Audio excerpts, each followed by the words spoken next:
का स्वागत है। आज के सेशन में हमारा जो कोड है ये एक सेकेंड ईयर का इग्नू का कोड है और हमारा कोड का नाम है BSOC 134। ठीक है, तो हम इसके मोस्ट इंपॉर्टेंट क्वेश्चंस के अकॉर्डिंग कवर करेंगे आज के सेशन में। तो मोस्ट इंपॉर्टेंट क्वेश्चन के अकॉर्डिंग कवर करेंगे जो कि आपके एग्जाम के पॉइंट ऑफ व्यू से वेरी वेरी इंपॉर्टेंट है। यही क्वेश्चन रहेगा। अगर आप इन्हीं क्वेश्चन को कर लेते हैं तो आपका बेस्ट तैयारी हो जाएगा और आपका जो मार्क्स है अप्रोक्स 80% जो है आपका मार्क्स जो है आ जाएगा। तो सभी स्टूडेंट ध्यान दीजिएगा इनको इस क्वेश्चन के बारे में। तो हमारा जो फर्स्ट क्वेश्चन है जो कि आपके एग्जाम के पॉइंट ऑफ व्यू से वेरी वेरी इंपॉर्टेंट है और बहुत बार पूछा गया क्वेश्चन है, बहुत बार ही। हमारा क्वेश्चन है सामाजिक शोध या अनुसंधान जो है क्या है, समझाइए। अनुसंधान जिसे हम बोलते हैं क्या है, समझाइए। तो हमारा देखिए, शोध का मतलब होता है और अनुसंधान का मतलब होता है रिसर्च करना, ठीक है। और सामाजिक रिसर्च की बात कर रहा है तो देखिए, सामाजिक अनुसंधान दो शब्द से मिलकर है। एक तो यह सामाजिक और दूसरा अनुसंधान से बना है, जिसमें आपका बोल सकते हैं समाज के बारे में अलग अलग तरीक़ों को खोज करना, परख करना कि समाज किस तरीके की बातों को फॉलो करता है, समाज का मतलब क्या होता है, इन सभी के बारे में हम जब स्टडीज़ करते हैं और उसी को हम अनुसंधान कहते हैं। और इसमें हम स्टडीज़ करते समय एक बात ध्यान रखते हैं कि यहाँ पर जितने व्यक्ति हैं तथा लोग हैं उनके द्वारा जितने भी दिशा और जो दृष्टिकोण अपनाई जाती है उन सब के बारे में ध्यानपूर्वक ध्यान दिया जाता है, ठीक है। बेसिकली अगर मैं बात बोलूँ तो अनुसंधान में हमारा वैज्ञानिकी तरीके से भी खोज होता है, लेकिन यहाँ पे सामाजिक अनुसंधान का मतलब यह है कि समाज के द्वारा दी गई दृष्टिकोण तथा समाज में उत्पन्न जो वह व्यक्ति जो समाज को एक नई आईना दिखाना चाहते थे, तो उनके बारे में जब हम स्टडीज़ करते हैं या फिर रिसर्च करते हैं या फिर खोज करते हैं, उसी को हम शोध के रूप में जानते हैं। अगर मैं बात बोलूँ, बेसिकली आज हमारे समाज में अलग अलग जो है नवीन वैज्ञानिक खोज हो रहा है, जैसे कि आपका चंद्रयान 3 लॉन्च हुआ, तो इत्यादि जितने भी आपके बोल सकते हो सैटेलाइट हो गए या फिर जितने भी अलग अलग तौर तरीके के जो हमारे खोज परख के रिसर्चेज होते हैं, तो वो हमारे रिसर्च हमारे कहीं ना कहीं शोध का एक कारण के रूप में देखा जाता है, ठीक है। अब सामाजिक अनुसंधान, दूसरे शब्दों में कहा जाए तो सामाजिक अनुसंधान का अर्थ होता है सामाजिक अनुसंधान जिसमें हम ये जानते हैं कि सामाजिक जीवन कैसे जिया जाता है तथा उस जीवन में क्या क्या संभव है, उसी को हम सामाजिक अनुसंधान के रूप में देखते हैं या फिर सामाजिक शोध के रूप में देखते हैं। यानी कि जो भी व्यक्ति समाज में रह रहा है वो किस तरीके से रह रहा है, उसे हम सामाजिक अनुसंधान की श्रेणी में रखते हैं। अब इसी बात को स्थापित करने के लिए अलग अलग वैज्ञानिकों ने भी अपना जो है, यानी कि कुक के शब्द में अगर मैं बात बोलूँ, यहाँ पर यंग के शब्द में बात बोला जाए, ये दो आपके बोल सकते हो मुनरो के अनुसार और कुक के शब्दों के अनुसार देखा जाए तो शोध उन समस्याओं के अध्ययन कराता है जिसमें हम अपने अलग अलग प्रॉब्लम्स को सॉर्ट आउट करने के लिए रिसर्च करते हैं या फिर कुछ खोज करते हैं ताकि हमारा जो है जितने भी प्रॉब्लम्स है उसके सॉर्ट आउट किया जा सके, ठीक है।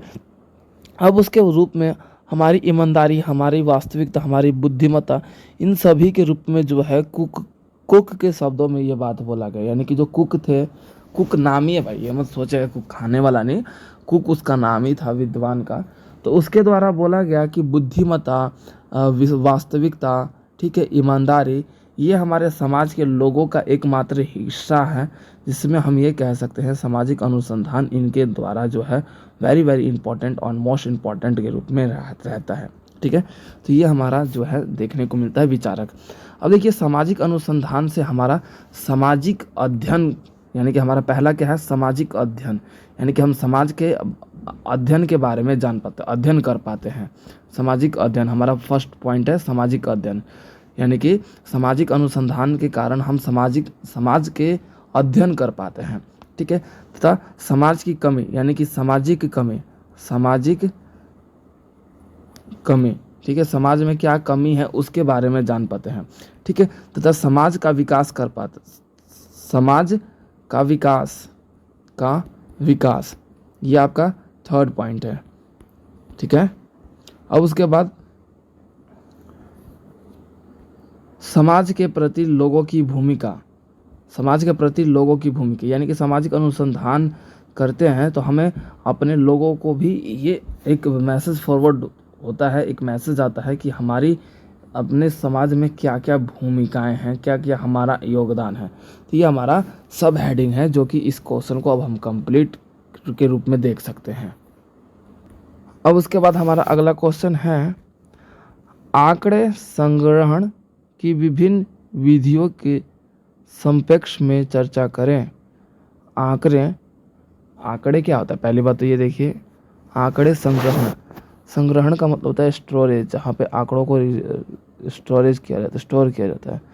तो देखो, आंकड़े एक ऐसी संख्यात्मक व्यवस्था के रूप में देखा जाता है जो कि गणितीय भूमिका निभाती है, जो गणित की भूमिका निभाती है कि भाई ये गणित की हिस्सा है, ठीक है, आंकड़े।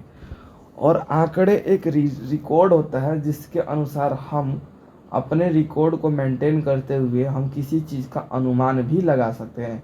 और जैसे कि आपका देखा जाए तो भाई हम बात कर लेते हैं, अब जैसे चुनाव हुआ, लोकसभा का चुनाव हो रहा है, तो मान लो कि इन आंकड़ों को इकट्ठा किया जाएगा, काउंटिंग किया जाएगा कि भाई, अब उसके बाद काउंटिंग होने के बाद ये आप कह दोगे ना कि भाई कौन जीता, क्यों? क्योंकि भाई आपका चुनाव के रूप में जो है जिसके अत्यधिक वोट है उसी की इस सत्ता बनेगा या फिर जो है पार्टी बनेगी। तो इसी कारण से आंकड़े और व्यवस्था की मैं बात बोलूँ तो आंकड़े हमारे संपूर्ण रूप से हमारे अलग अलग तौर तरीके की जानकारी में महत्वपूर्ण भूमिका निभाता है।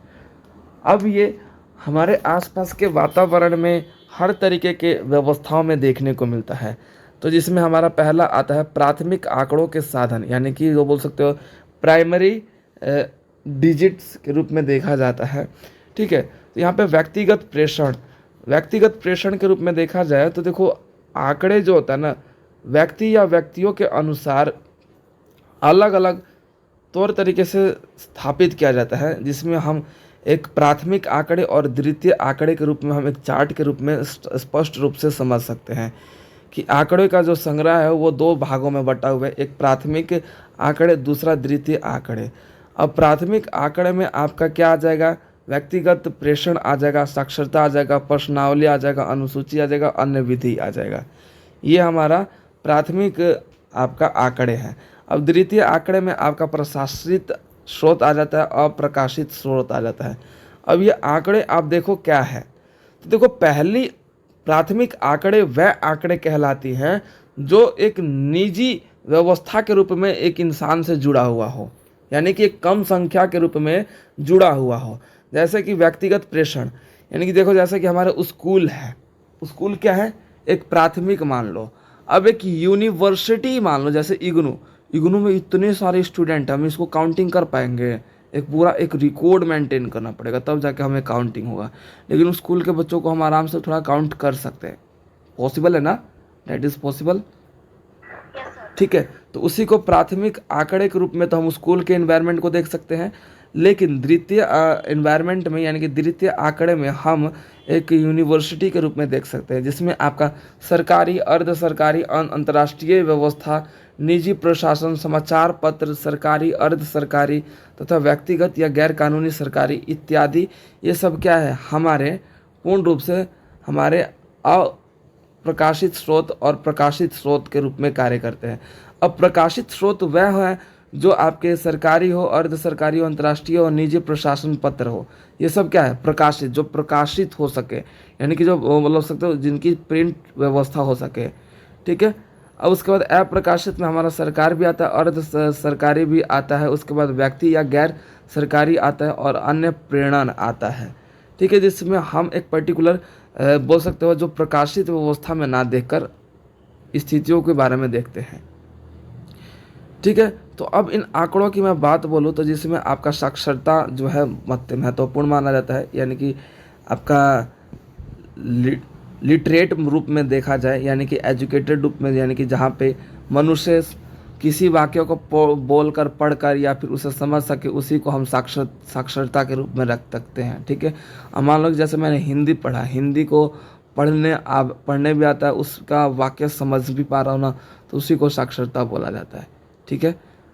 तो अब इस स्थिति में हम ये देख सकते हैं कि जो साक्षरता है हमारे व्यवस्था में, हमारे सोच व्यवस्था तथा हमारे आंकड़े को इकट्ठा करने में महत्वपूर्ण भूमिका निभाता है। अब आंकड़ों को आप कैसे इकट्ठा करोगे? जब आप साक्षर होगे, जब आप पढ़े लिखे रहोगे, जब आप बुद्धिमत्ता होगे, ठीक है। तो प्रत्येक लोग अपने अनुसार जो चीज़ों को इकट्ठा करके उसका रिकॉर्ड मेंटेन करते हैं, उसी को हम साक्षरता के रूप में देख सकते हैं। अब जैसे कि आपने देखा होगा, आपके स्कूल में टाइम टेबल बनते थे, और टाइम टेबल बनाना बहुत आसान है, लेकिन बहुत लोगों के लिए कठिन है कि कौन सी टीचर का किस में लगा जाए, कौन सा अरेंजमेंट कब हो, ये सब जो है बहुत टफ वाला काम होता था। ये हमारा देखने को मिलता है। अब उसके बाद इसमें आ जाता है प्रश्नावली अनुसूची। और देखो, आंकड़ों में ना आपका प्रश्नावली अनुसूची देखने को मिलता है, यानी कि जो एक प्रश्न की व्यवस्था है वो देखने को संपूर्ण रूप से देखने को मिलता है। क्लियर हो गया? तो ये हमारा क्वेश्चन था जो क्लियर है। अब उसके बाद हमारा अगला क्वेश्चन है, अनुसंधान में अवलोकन के 5 नियम कौन कौन से हैं, स्पष्ट कीजिए। या फिर ये क्वेश्चन ऐसे पूछेगा, सामाजिक अनुसंधान के अवलोकन के नियमों को समझाइए। ठीक है, सामाजिक अवलोकन अनुसंधान के नियमों को समझाइए।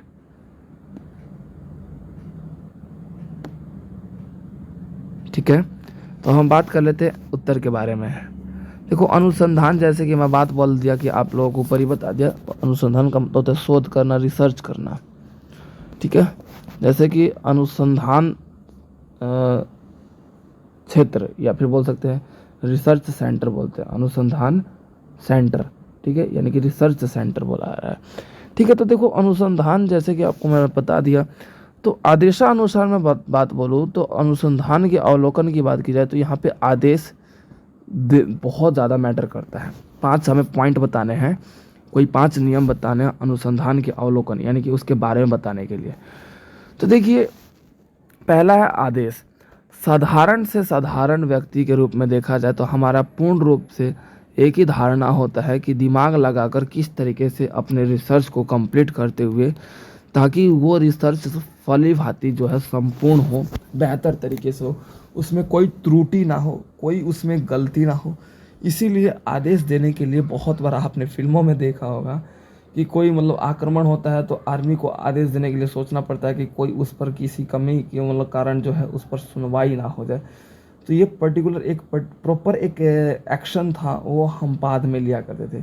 तो ये हमारा एक क्या है, आदेश की जो स्थिति है, जिसमें हम अनुसंधान के रूप में देखेंगे कि अगर हमारा आदेश देने वाला व्यवस्था जो है वो कमज़ोर है, तो उस स्थिति में जो हमारी जो भावना है, जो बातें हैं, वो लोगों तक नहीं पहुंच पाएगी। इसीलिए अनुसंधान में, यानी कि रिसर्च सेंटर में, हमें आदेश का एक अलग ही पकड़ बना के, एक अलग ही एक ऑर्डर वाला स्वैग या फिर फीलिंग लेते हुए वो देखने को मिलता है।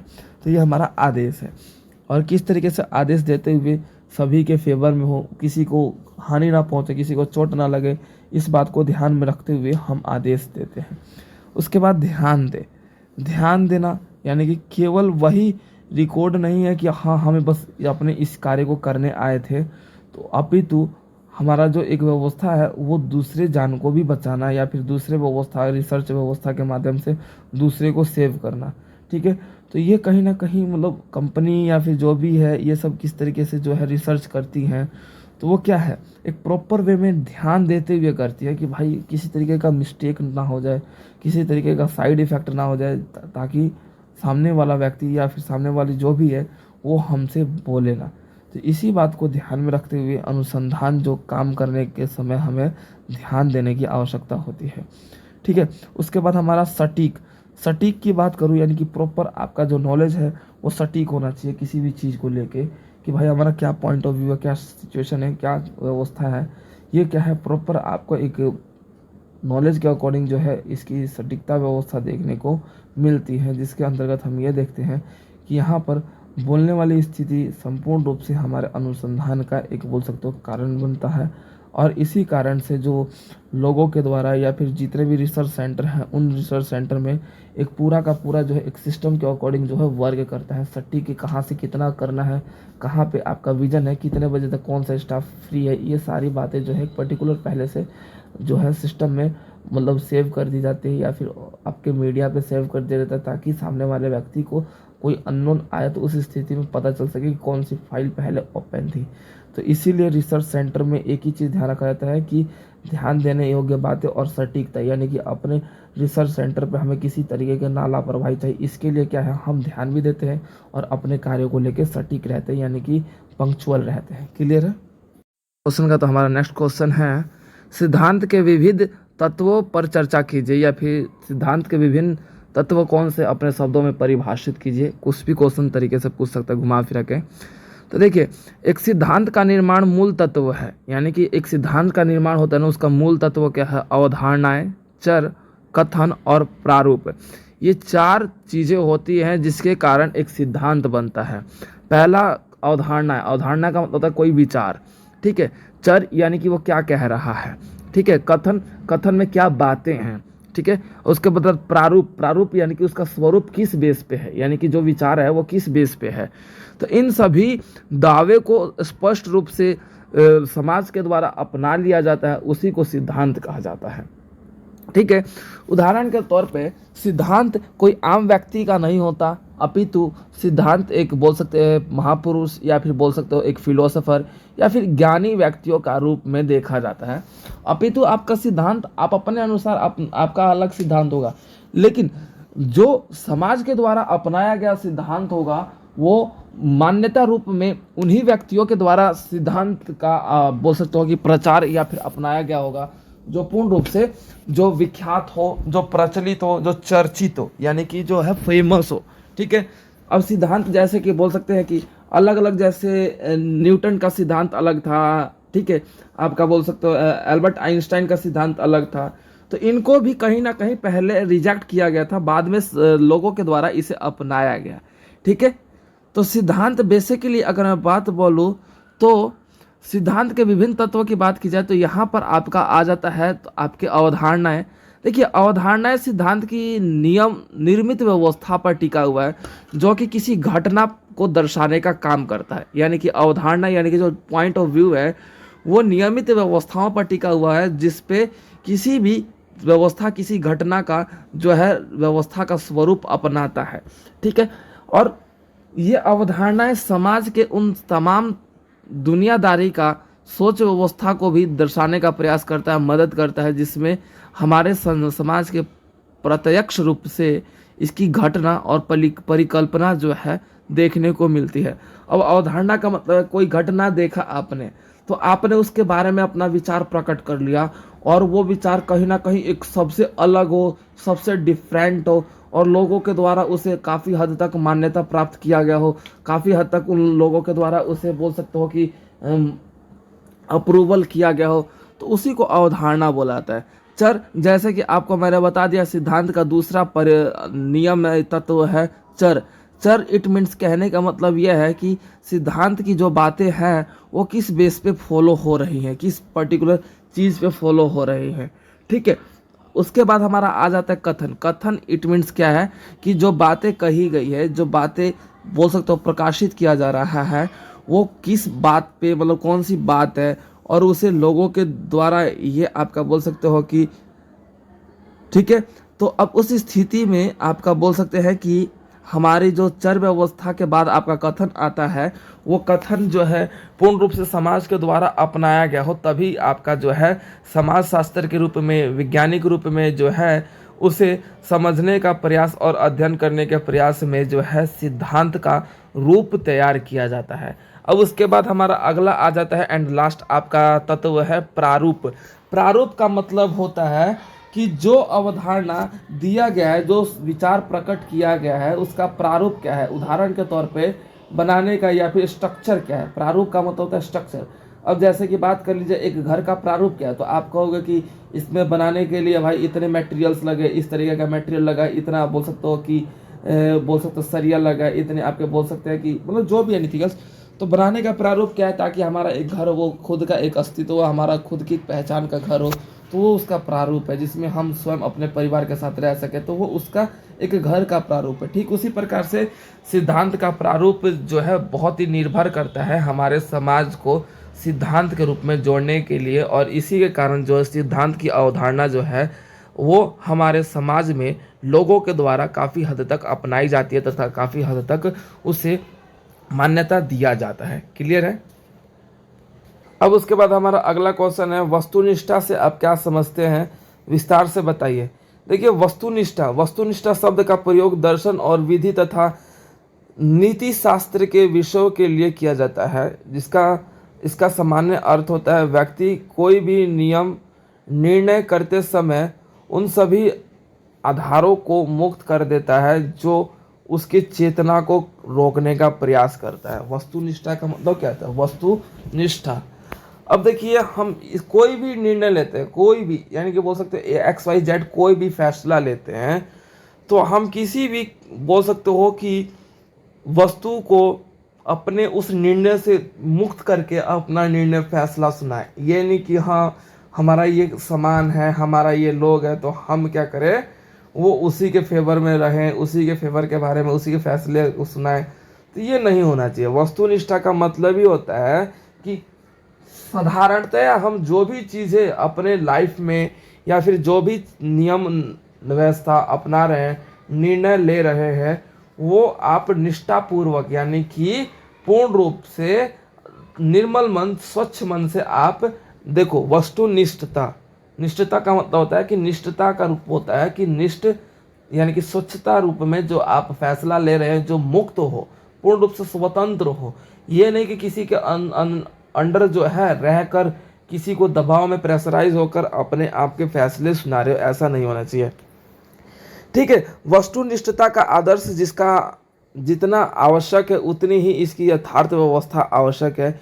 यह एक वैज्ञानिक दृष्टिकोण है जिसके माध्यम से प्रशासन में आदर्श और यथार्थवादी व्यवस्था का पैदावार देखने को मिलता है। वस्तुनिष्ठा हमारे ईमानदारी तथा परिणाम देती है क्योंकि यह एक पक्ष और अथवा स्वयं के विश्लेषण मुक्त व्यवस्था को दर्शाने का प्रयास करती है, जिसके अंतर्गत हम देखें तो वस्तुनिष्ठा मूल्य शून्यता नहीं है, अपितु वस्तुनिष्ठा का जो गतिविधि है वो क्या है, स्वतंत्र है, जिस पर किसी प्रकार के वस्तु या फिर किसी प्रकार का जो व्यक्ति का बाधा ना हो या फिर वो पूर्ण रूप से स्वतंत्र हो, वो आपका वस्तुनिष्ठता का स्वरूप कहलाता है। अब सिंपल लैंग्वेज में बोला जाए तो आत्मपरक व्यवस्था के रूप में जो मूल्यताओं के रूप में देखा जाए तो हमारे वस्तुओं का और तथ्यों को जोड़ने के रूप में हम अपने वस्तु और अपने तथ्यों को जोड़कर अपने आप को मोह में डाल लेते हैं।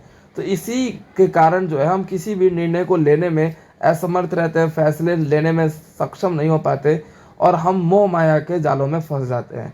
तो इसीलिए वस्तुनिष्ठता का मतलब यह है कि एक व्यक्ति किसी भी प्रकार का निर्णय लेते समय अपने आप को पूर्ण रूप से स्वतंत्र तथा स्वच्छ मन से अपने निर्णय को और फैसले को संपूर्ण रूप से सुनाए, तो वो अपने लिए तथा अपने समाज के लिए सुखद भविष्य का निर्माण करता है। क्लियर है? अब उसके बाद हमारा अगला क्वेश्चन है, ऐतिहासिक विधि का क्या तात्पर्य है, इसके विविध स्रोतों की चर्चा कीजिए।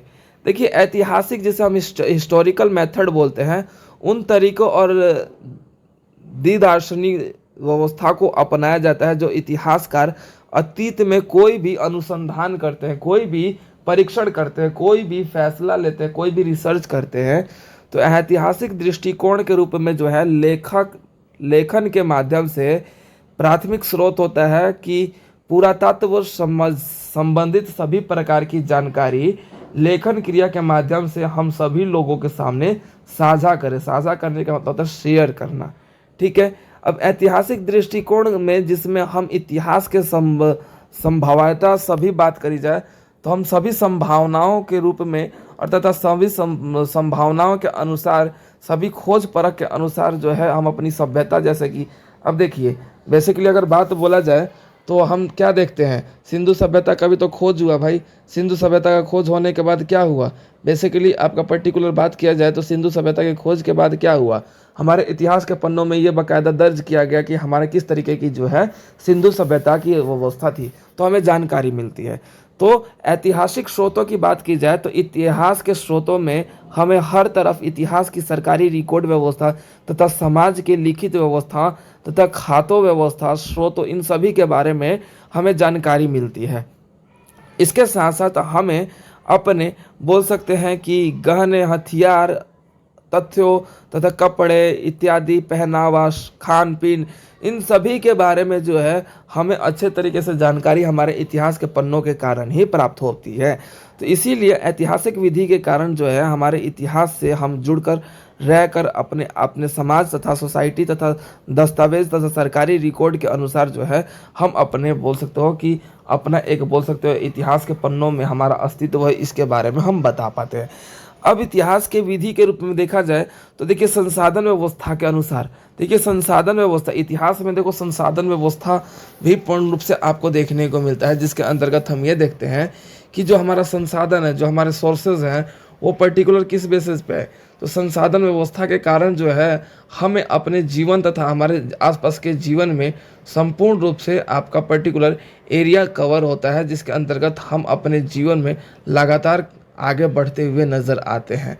अब इसके साथ साथ वस्तु हमारे जीवन में इतिहास के विधि की बात की जाए तो हमारे इतिहास के सभ्यताओं के बारे में भी जानकारी हमारे इतिहास के विधि के माध्यम से ही पता चलता है कि हमारा इतिहास में हमारी सभ्यताओं की क्या पहचान थी, हमारे मंदिरों की क्या पहचान थी, इन सब के बारे में हम जान पाते हैं इतिहास के कारण ही। अब देखिए, अब हमारा त्रेता युग द्वापर युग हुआ तो वो क्या है, आपका इतिहास ही तो है। तो उस स्थिति में हम इतिहास के बारे में जानने का जो है क्रम कैसे अपना पाए, हमारे इतिहास के विधि के कारण, हमारे इतिहास लेखन क्रिया के कारण। ठीक है, तो ये हमारा क्वेश्चन था कि जो कंप्लीट होता है।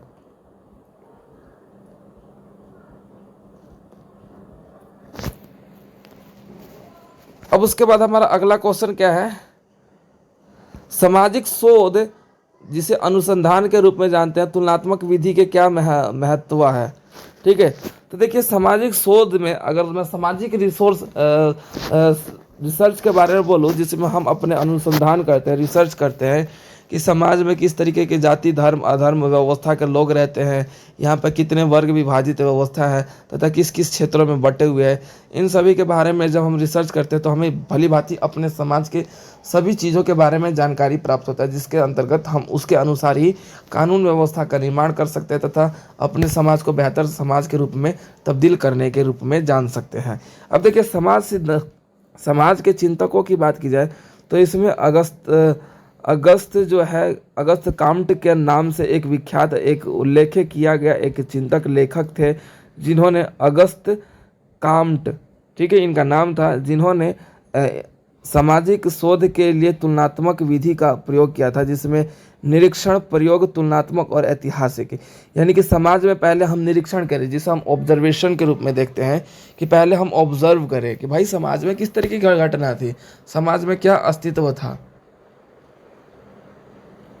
ठीक है, अब उस स्थिति में हमारा जो समाज है पूर्ण रूप से अब हमारा निरीक्षण कर रहा है कि समाज का जो अस्तित्व कैसा है, तथा अब समाज में अब हम प्रयोग एक्सपेरिमेंटेशन कर रहे हैं, एक्सपेरिमेंट कर रहे हैं कि हमारे समाज की जो रिसर्च वगैरह है उस रिसर्च के माध्यम से हमें क्या पता चल रहा है, तो इसलिए हम एक्सपेरिमेंट करते हैं।